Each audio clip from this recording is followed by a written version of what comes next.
Hello friends, Mughal इतिहास के अध्ययन के क्रम में आज हमारा प्रकरण है मुगल न्याय व्यवस्था या महकमा-ए-अदालत। मुगलों के समय शासन व्यवस्था जो संचालित होती थी उसमें न्याय की क्या व्यवस्था थी, आज इस पर हम विस्तार से चर्चा करने जा रहे हैं। आइए चलते हैं, चर्चा को अपने आगे बढ़ाते हैं। मुगलों का समय न्याय की दृष्टि से जो मध्यकालीन इतिहास है उसका स्वर्णकाल है। बहुत ही अच्छी न्याय व्यवस्था, केंद्र से लेकर के तहसील स्तर तक न्याय की समुचित व्यवस्था की गई थी और इसीलिए मुगलों का शासन फाउंटेन ऑफ जस्टिस कहलाता है। कहावत तो ऐसी थी कि मुगलों के शासनकाल में शेर और बकरी या शेर और गाय एक साथ पानी पीते थे। कलाकारों ने भी इसको प्रतीक के रूप में चित्रित किया है। उन्होंने ऐसे चित्र बनाए हैं जिसमें गाय और शेर एक साथ चिपक करके बैठे हुए दिखाई पड़ते हैं। इसका मतलब शासन ऐसा था जो शोषण से रहित था। ऐसा नहीं था कि जो शक्तिशाली व्यक्ति हो वो किसी गरीब का शोषण करे। न्याय व्यवस्था समुचित थी, ये इसका एक प्रतीक था। तो आइए न्याय व्यवस्था के बारे में हम बात करना चल रहे हैं कि मुगलों के समय जो न्याय व्यवस्था थी वो कैसी थी। जो बादशाह होता था वो सर्वोच्च होता था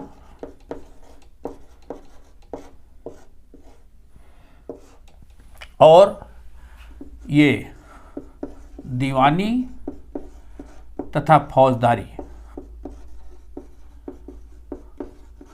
दोनों तरह के मुकदमों का निर्णय बादशाह करता था। बादशाह का निर्णय अंतिम निर्णय माना जाता था और बादशाह की जो अदालत होती थी वो गुरुवार के दिन,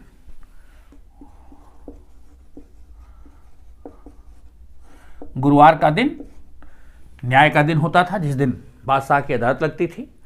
और बादशाह को न्यायिक प्रक्रिया में सहयोग देने के लिए दरोगा-ए-अदालत, दरोगा-ए-अदालत,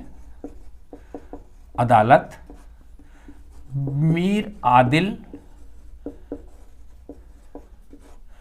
व मुफ्ती ये सहयोग करते थे।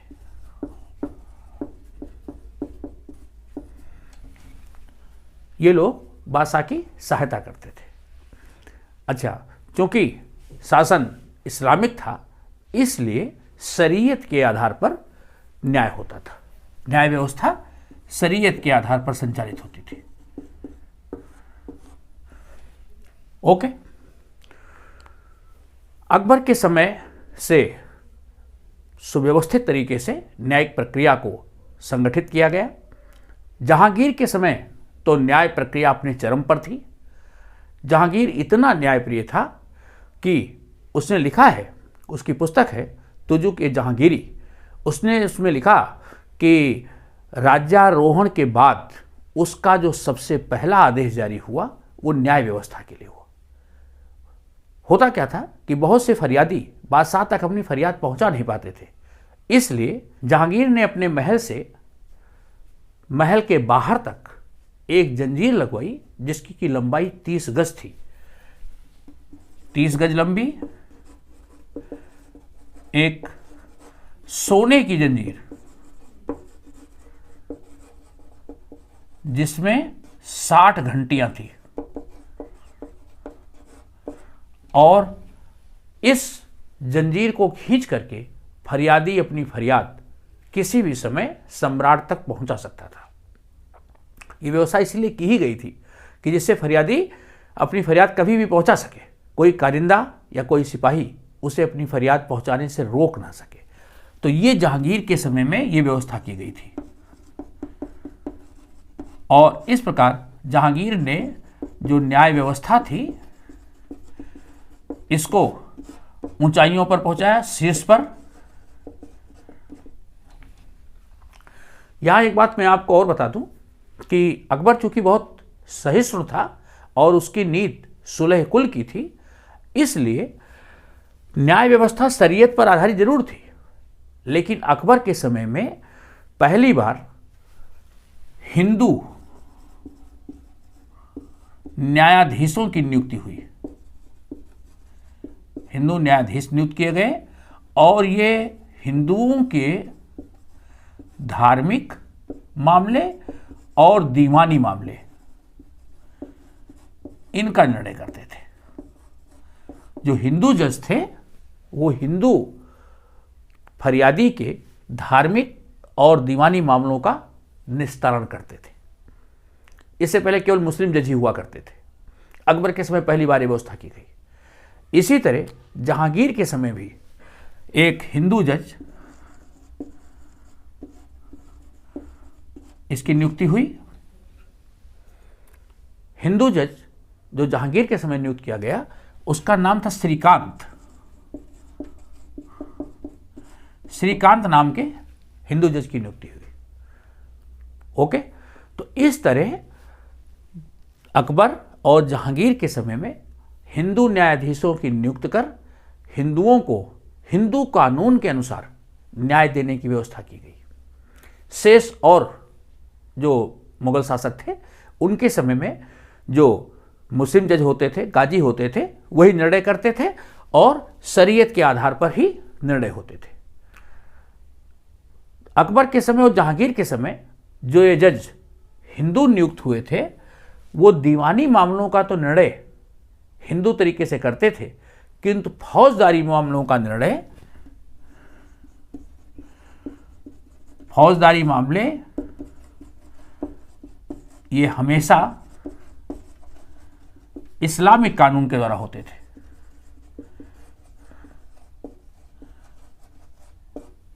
फौजदारी मामलों का निस्तारण हमेशा इस्लामिक कानून के द्वारा ही हुआ। ओके, इस बात को समझिएगा। आगे चल करके शाहजहां के समय, औरंगजेब के समय न्यायिक प्रक्रिया विधिवत चलती रही। औरंगजेब ने न्यायिक प्रक्रिया को थोड़ा और मजबूत किया।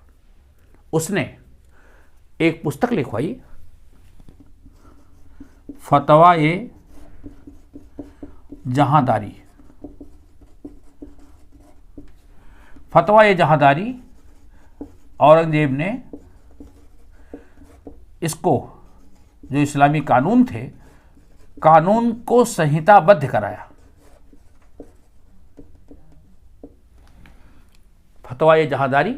इसी तरह एक दूसरी पुस्तक भी उसके समय में लिखी गई, जवाबित-ए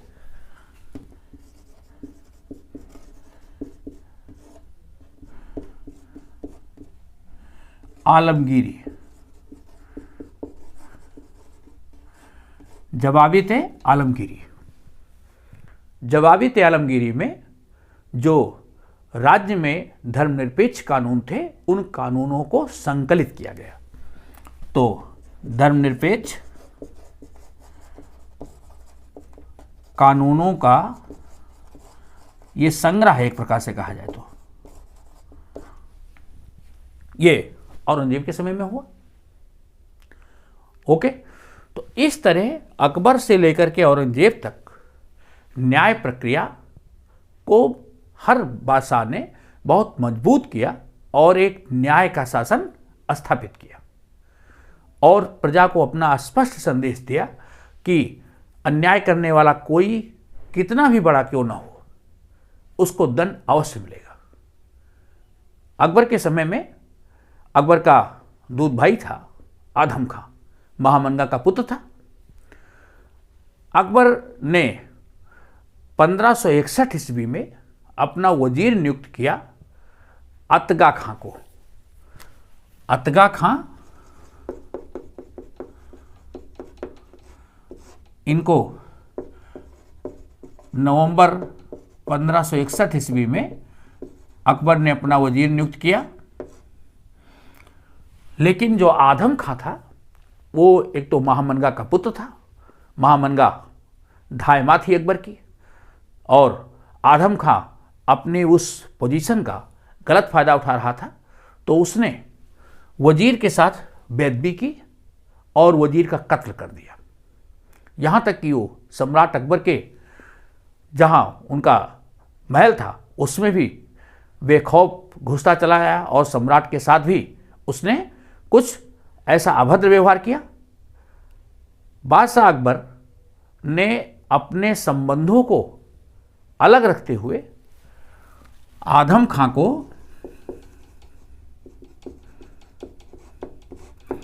किले की दीवार से फेंकवा दिया। 2 बार उसको किले की दीवार से फेंका गया और जब उसकी मृत्यु हो गई तब जाकर के आश्वस्त होने पर उसको छोड़ा गया। तो इस तरह न्याय देने के लिए अपने सगे संबंधी को भी दंडित करने में बादशाह नहीं चुके। अकबर ने यह स्पष्ट संदेश दे दिया कि अगा खां जो कि वजीर था, उसका हत्यारा था आदम खां, तो आदम खां को उसकी सजा मिली। इसी तरह अकबर का मामा था, उसका नाम था ख्वाजा मुअज्जम।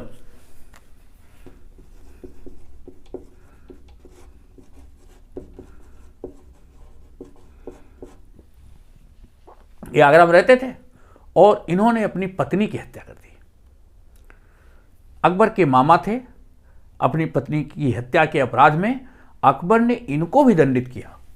1564 ईस्वी में अकबर ने इनको यमुना के किनारे किले से फेंकवाया और इनकी मृत्यु नहीं हुई, बच गए। 2 बार फेंका गया, इनकी मृत्यु नहीं हुई तो इनको बंदी बना करके ग्वालियर के किले में मृत्यु पर्यंत रखा गया।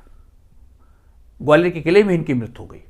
तो इस तरह चाहे वो मामा हो, चाहे वो ढाई माँ का पुत्र या दूध भाई आदम खां हो, इन दोनों को अकबर ने दंडित किया।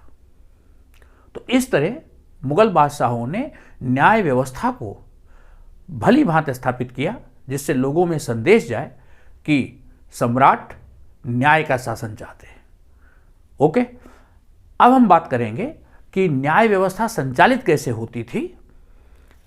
अभी मैंने बताया कि न्याय व्यवस्था का सर्वोच्च पदाधिकारी बादशाह था, जो फौजदारी और दीवानी मामलों का निर्णय करते थे। गुरुवार को उनकी अदालत लगती थी। इसके अतिरिक्त न्याय व्यवस्था में दूसरे नंबर का अधिकारी काजी उल कुजात, या जिसको आज आप कह सकते हो चीफ जस्टिस, प्रधान न्यायाधीश, ये होता था। काजी उल कुजात ये प्रधान न्यायाधीश होता था। इसका काम शरीयत के अनुसार न्याय करना।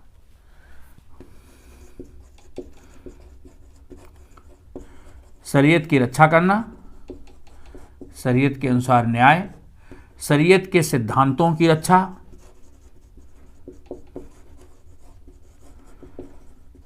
धार्मिक मामलों पर न्याय देना, धार्मिक व्यवस्था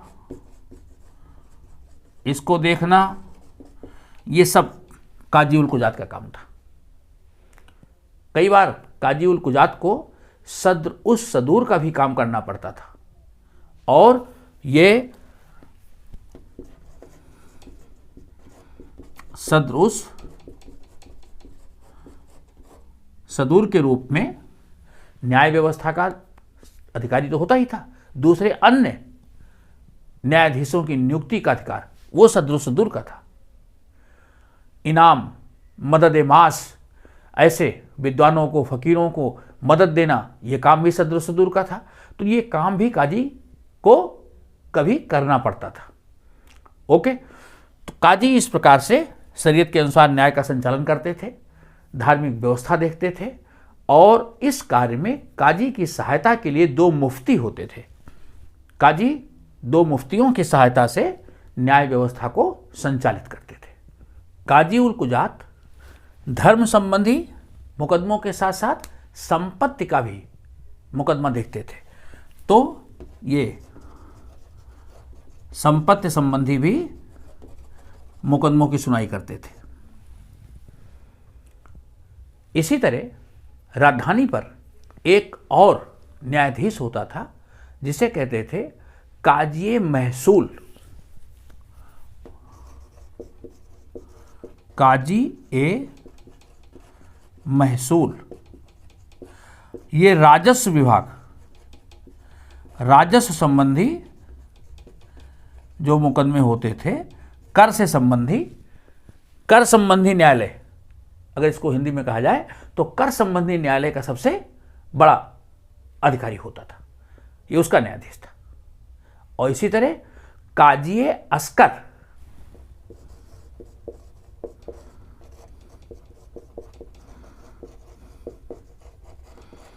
ये सैन्य संबंधी मामलों का,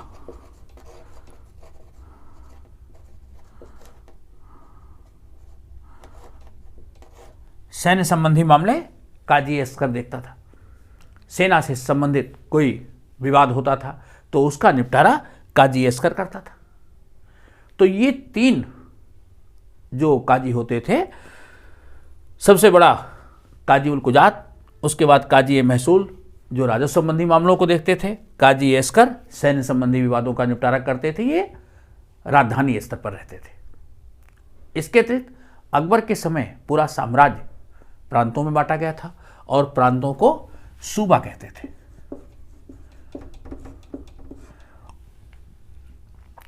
हर सूबा पर 2 ऐसे काजियों की नियुक्ति होती थी जो अपने अपने क्षेत्र के मुकदमों का निपटारा करते थे। वो कौन कौन थे? एक काजी होता था काजीए सूबा, काजीए सूबा, ये दीवानी मामलों का निपटारा करते थे। सूबे स्तर पर, राज्य स्तर पर जो दीवानी मामले होते थे, जमीन जायदाद संबंधी, धन संबंधी, इन मुकदमों का निपटारा काजी सूबा करते थे। यहां ध्यान देने की बात है, अगर मैं दीवानी कहता हूं तो दीवानी का मतलब है जमीन जायदाद, धन संबंधी। फौजदारी, मारपीट, हत्या, डकैती, ये फौजदारी में आते हैं। तो काजी सूबा दीवानी मामलों का निपटारा करते थे। और दूसरा जो प्रधान न्यायाधीश होता था राज्य स्तर पर या सूबा स्तर पर, उसको कहते थे अदालत ये नाजिम ए सूबा। दूसरे न्यायाधीश की अदालत को, कचहरी को कहते थे अदालत नाजिम ए सूबा, अर्थात उसके पद को कहा जाए तो नाजिम ए सूबा। ये फौजदारी मुकदमों का निपटारा करते थे। नाजिम ए सूबा फौजदारी मुकदमों का निपटारा करते थे और काजी ए सूबा दीवानी मुकदमों का निपटारा करते थे। जिले स्तर पर काजी होते थे। जो जिले थे इनको सरकार कहा जाता था और सरकार स्तर पर काजी होते थे। ओके, तो इस तरह से केंद्र स्तर से लेकर के जिले स्तर तक न्याय व्यवस्था को संगठित किया गया था और विभिन्न स्तरों पर जो न्यायाधीश होते थे उनकी सहायता के लिए कुछ ऐसे अधिकारियों को भी रखा गया था जो उनकी सहायता करते थे। मुफ्ती हैं, मीर आदिल हैं, मुहतासिब हैं, ये लोग उनकी सहायता करते थे। जैसे सम्राट की सहायता के लिए दरोगा अदालत होता था, इसी तरह कर व्यवस्था जो राजस्व संबंधी मुकदमे थे इनकी देखरेख करने के लिए काजी महसूल की सहायता करने के लिए मीर आदिल, दरोगा अदालत, इनकी भी सहायता करते थे। इसी तरह मुहतासिब एक अधिकारी होता था।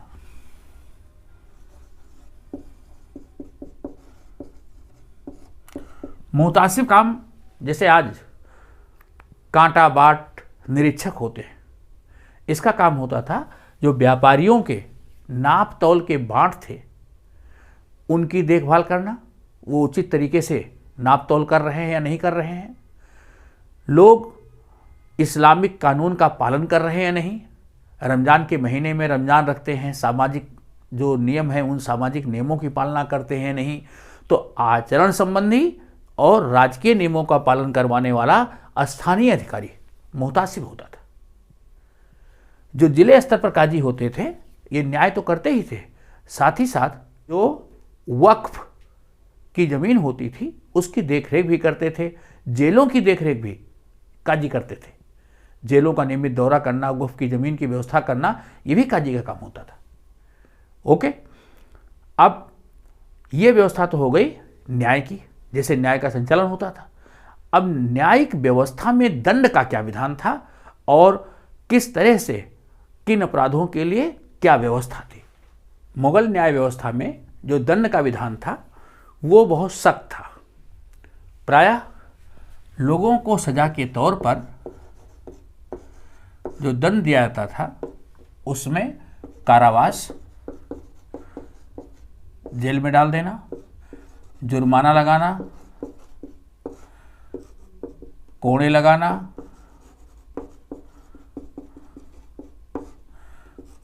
मृत्युदंड,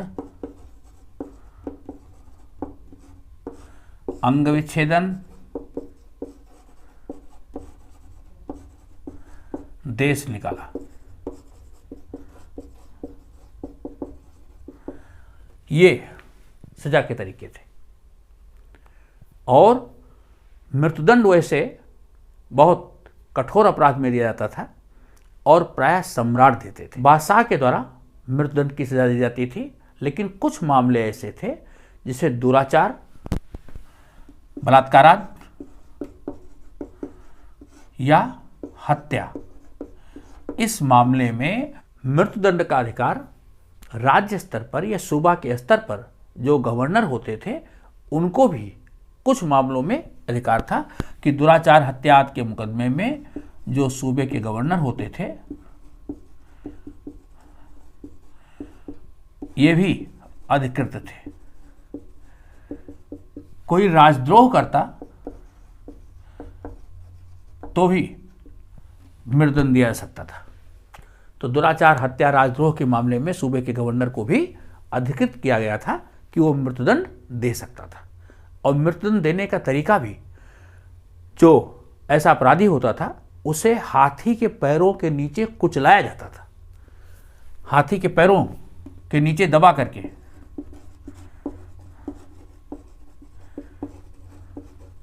हाथी के पैरों के नीचे उसे दबा दिया जाता था। ये मृत्युदंड का तरीका था। ओके, तो न्याय व्यवस्था बड़ी कठोर थी, इसलिए सामान्य रूप से व्यक्ति को किसी प्रकार का अपराध करने में बहुत भय लगता था। इस्लामिक तरीके से न्याय व्यवस्था का संचालन होता था। मुगलों के समय जो फौजदारी मामले होते थे, फौजदारी मामलों में जो न्याय की प्रक्रिया थी वो किस प्रकार की थी? 4 प्रकार थे। पहला, किसास, दिया, हड्ड, ताजीर।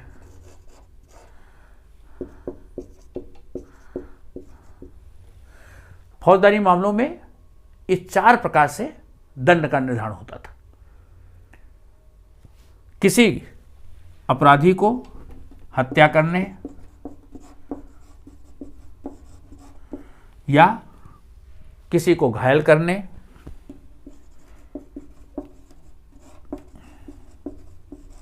किसास का अर्थ है बदला लेना।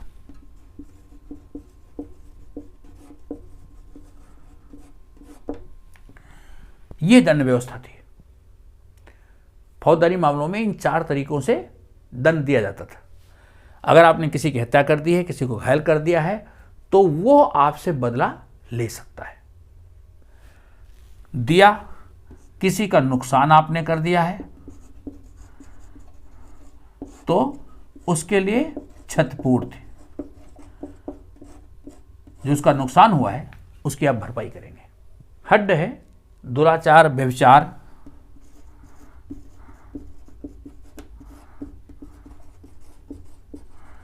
ऐसा अपराध, ऐसे अपराध के लिए मृत्युदंड की व्यवस्था थी। ये बहुत कठोर अपराध माना जाता था। मृत्युदंड की व्यवस्था थी। ताजीर ऐसा है कि जो न्यायाधीश होता था, काजी होता था, वो अपने विवेक के अनुसार जो दंड करता था। किसी भी मुकदमे में काजी के विवेक के अनुसार जो उसको तर्कसंगत लगता था वैसा दंड देता था। तो ये 4 प्रकार के दंड थे। किसास के आधार पर दंडित किया जाता था, दिया, हद और ताजीर के आधार पर। ओके, तो न्यायिक प्रक्रिया इस तरह से केंद्र से लेकर के जिले स्तर तक संचालित होती थी। मैंने आपको बताया था जिले स्तर पर काजी होता था। जिले स्तर पर जो काजी होता था वो फौजदारी संबंधी मुकदमों का निपटारा करता था और जो दीवानी संबंधी मुकदमे थे उसको अमल गुजार एक व्यक्ति होता था। अमल गुजार ये राजस्व निर्धारण भी करता था, साथ साथ ये दीवानी मामलों का न्याय भी करता था।